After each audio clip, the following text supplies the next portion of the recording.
Hey guys, in today's video, you will learn the complete step-by-step process for connecting NestJS to MongoDB and building a fully functional CRUD API with Mongoose.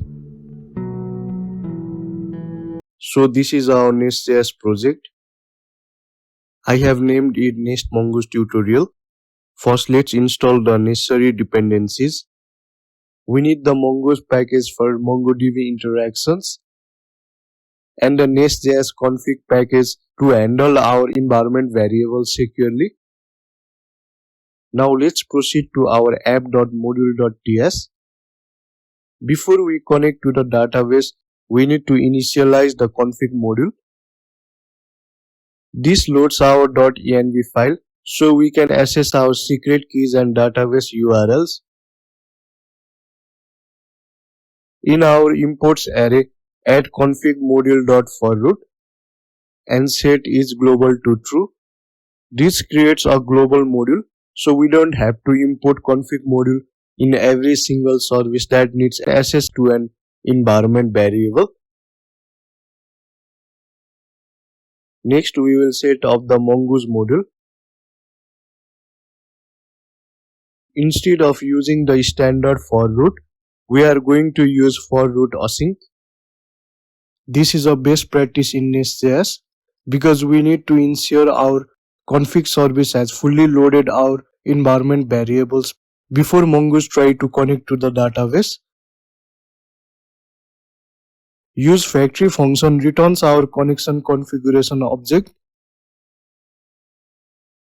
Inject config service tells NestJS to inject the config service into our factory function so we can use it.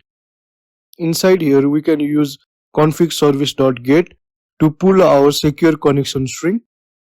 Now for the database URL, we need to include it in our env. If you aren't sure what your local URL is, open MongoDB Compass. When you first launch it, you will see your connection string right on the setup screen. Usually MongoDB localhost 27017. I have also included it in my .env. Notice I added /product at the end of the string. It tells MongoDB to look for a database named product. If that database doesn't exist yet, MongoDB will automatically create it for us the moment we save our first document.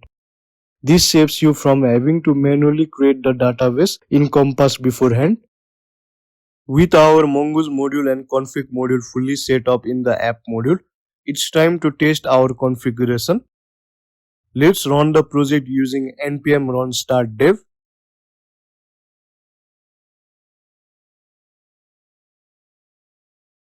Let's check terminal logs. You can see Nest application successfully started and Mongoose module dependencies initialized. Now let's build the actual feature. We will use the Nest CLI to generate the boilerplate code for our product resource. We can generate the module controller and service one by one.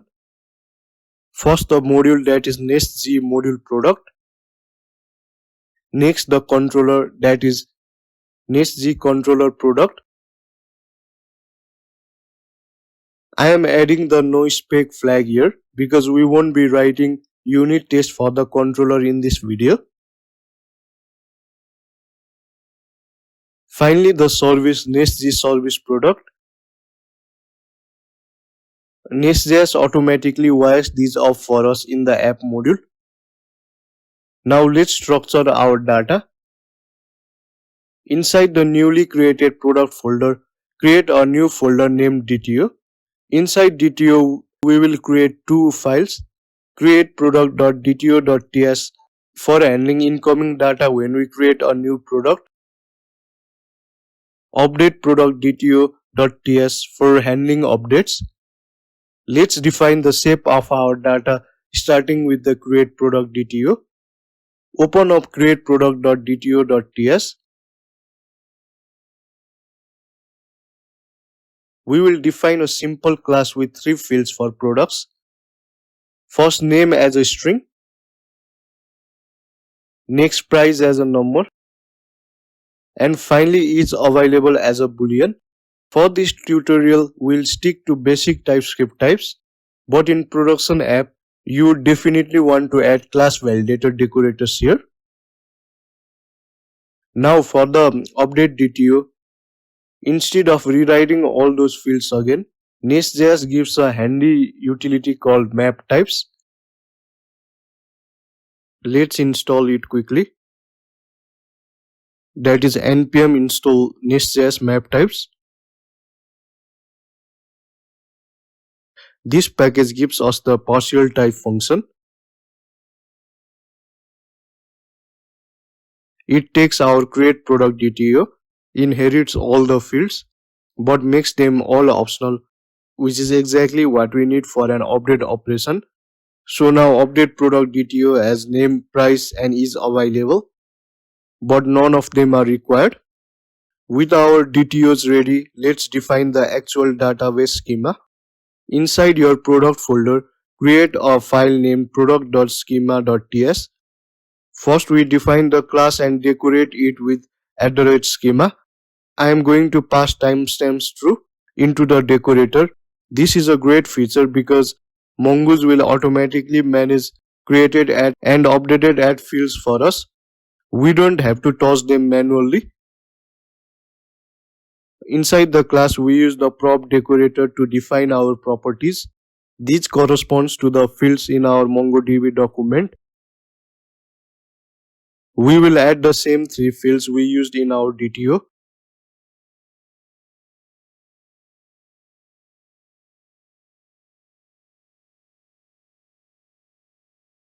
Now below the class, we need two important lines of boilerplate code that makes NestJS and Mongoose work together. This line creates a union type. It combines our product class properties with the default Mongoose document methods. This gives us full type safety when we use the model in our service. Finally, we use the schema factory. This takes our TypeScript class and converts it into a raw Mongoose schema definition that the Mongo driver actually understands. It handles all the background work of mapping our types to database fields. Before we can use our schema, we need to tell NestJS about it. Open your product.module.ts. In the imports array, we need to call mongoose module.forFeature. This takes an array of models we want to register. We pass in an object with the two things, name product.name. This ensures the model name matches our class, and schema product schema, the schema we just created. This step is crucial. Without it, we can't inject the model into our service later. Now let's build our API endpoints in product.controller.ts.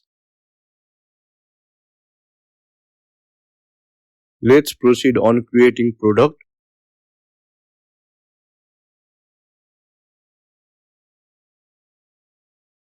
We will assign it to our create product DTO. This would be the post decorator.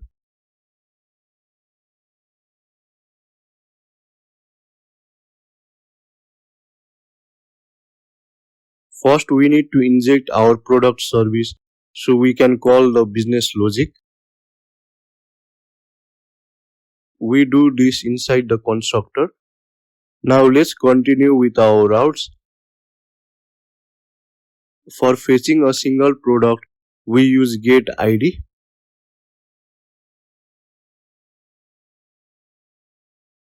The ID is a dynamic route parameter. We extract it using the param ID decorator.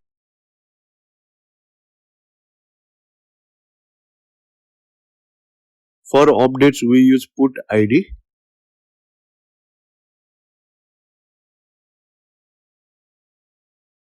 We need two things here, the ID from the URL to know which product and the DTO from the body to know what to change.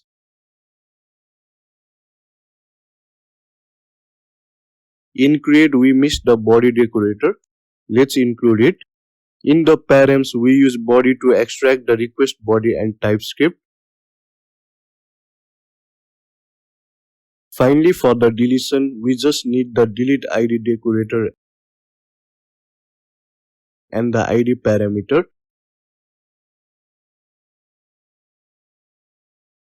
Now let's implement the logic in product.service.ts.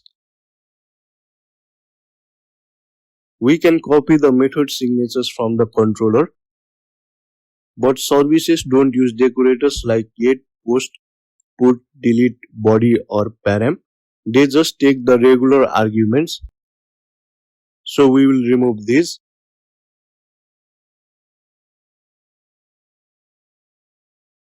Let me also import these DTOs.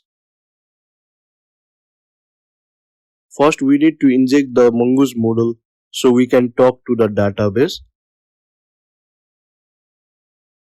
Inside the constructor, we use the inject model decorator, passing in product.name. We assign this to a private read-only property called product model of type model product document. Now let's implement the create method. It's incredibly simple with Mongoose. We just call .create on our model and pass in the DTO. Now let's finish up the remaining CRUD operations in our product service. For get product, we simply need to find a document by its ID. Mongoose makes this easy with find by ID.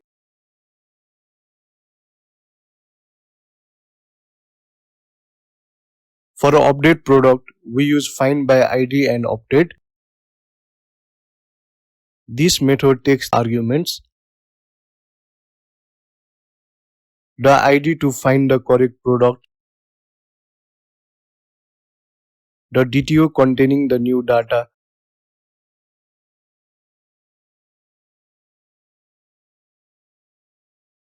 finally for the delete product, we use find by ID and delete. We passed in the ID and Mongoose will find the document, remove it from the collection and return the deleted document. So we can confirm what was removed. Now that our service logic is solid, let's wire it up in the product controller. We just need to make sure each endpoint calls the corresponding service method. For the update, we extract it using the param ID decorator.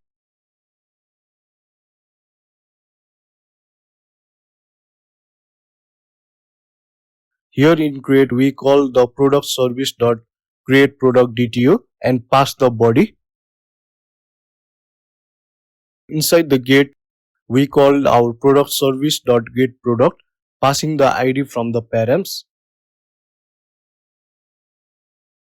For the update, we call this product service.update product with the ID and DTO. Make sure you are passing both the ID and DTO here. And finally for delete, we call this product service.delete product with the ID params. That's it, our code is complete. Let's proceed to the testing part. Make sure your NestJS application is running. Let's head over to Postman. Create a new request and name it create product. Change the method to post.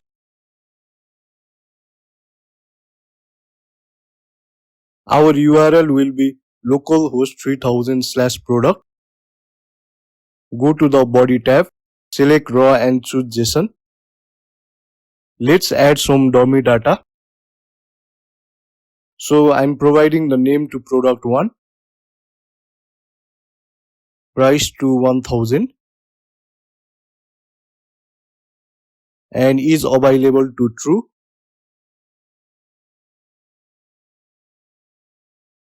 Hit send.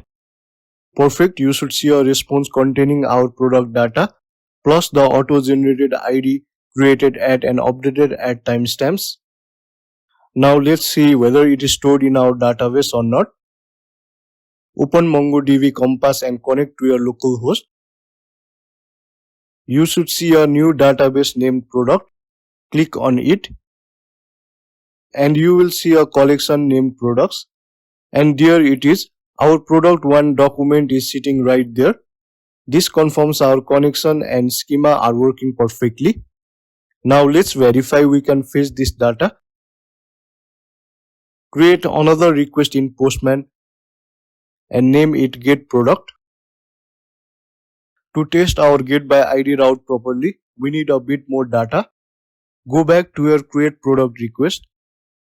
Let's create 2 more products. Change the name to product2 and hit send. And also change the name to product3 and again hit send. If we refresh Compass, you will see now we have 3 documents in our collection. Now copy the ID of product3. Open your get product request. Paste that ID at the end of the URL and hit send. You can see we get exactly the data for product3. Our retrieval logic is working perfectly. Now let's test modifications.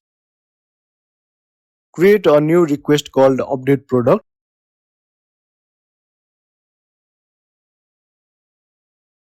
And set the method to put. Here in our update product, we will also set an option new true. By default, Mongoose returns the old document, the version before the update. By setting this to true, we ensure our API returns the updated version to the user immediately. We will update product2, so paste that ID in the URL. So I am just randomly renaming it to product2 updated name. Then if we send the request, you can see the name is also updated. So the ID is successfully updated. And for the deletion, create a new request called delete product. And set the method to delete. We will use that same URL with product2's ID. Hit send. The API returns the deleted document, confirming it's gone.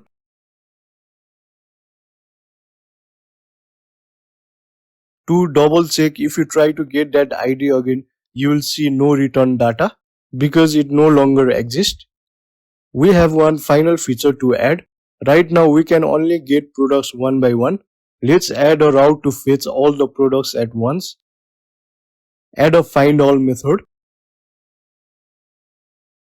It's simple, just call .find on the model without any arguments. Then in the controller, add a new get decorator with no ID param. Then simply call that function from the product service. Restart your server one last time.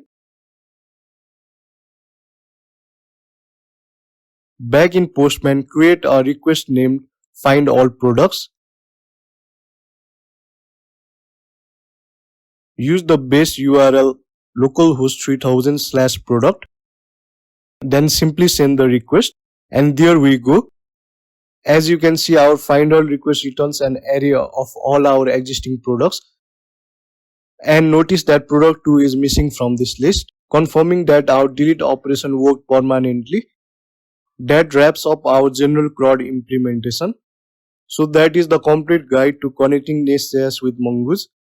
In this video, we have successfully covered setting up the connection, defining schemas and DTOs, and building a fully working API from scratch. Thank you guys for watching this video.